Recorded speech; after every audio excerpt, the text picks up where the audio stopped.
Sa QC, walang tigil ang serbisyo, umaraw man o bumagyo. Nakaantabay 24/7 sina Mayor Joy Belmonte katuwang ang buong lokal na pamahalaan sa pagresponde at pamimigay ng tulong sa Q citizens na apektado ng bagyo. Kabilang sa ipinamigay sa evacuation centers ang relief goods, gamot at konsultasyon at assistive devices para sa persons with disabilities. Patuloy din ang clearing operations, clean-ups, declogging at dewatering sa mga kalsada at libreng sakay ng Q City Bus Service upang masiguro ang kaligtasan ng bawat Q citizen. Nakatanggap ang lokal na pamahalaan ng mga donasyong pagkain, mahigit 1,000 sako ng bigas at mahigit 700 kilo ng gulay mula sa iba-ibang corporations at opisina ni na Senator Erwin Tulfo, Senator Bam Aquino at Senator Kiko Pangilinan.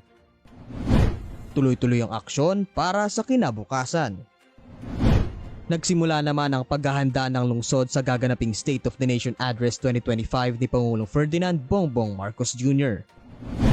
Dumalo ang ilang kabataang Q-citizen sa block screening ng pelikulang Sunshine na inorganisa ng lokal na pamahalaan ng Quezon City.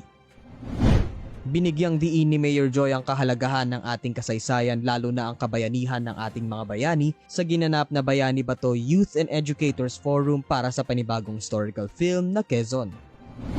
Nakiisa si Mayor Joy Belmonte sa Plasticon 2025 na inorganisa ng University of the Philippines Diliman Marine Science Institute. Tinalakay dito ang mga epekto ng polusyon sa plastic at mga solusyon para pangalagaan pa ang kalikasan. Magkakaroon na ng solar PV system ang SMCT Fairview Mall kung saan naabot sa 6,882 solar modules ang ikinabit sa rooftop nito na babawas sa pagkonsumo ng kuryente. Ibinigay na ng PhilHealth ang tseke ng outpatient HIV/AIDS treatment payment claims sa lokal na pamahalaan. Aabot sa 76.6 million pesos ang natanggap ng lungsod mula sa PhilHealth bilang reimbursement sa lahat ng serbisyo ng PhilHealth accredited sundown clinics at facilities ng lungsod para sa persons living with HIV.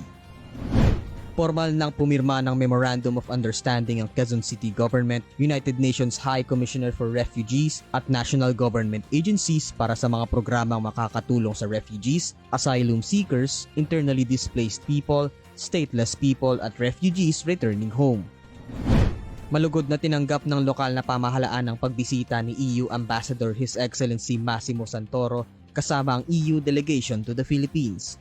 Tinalakay ni Mayor Joy ang mga programa ng lokal na pamahalaan lalo na ang climate change, equality at inclusivity initiatives at good governance.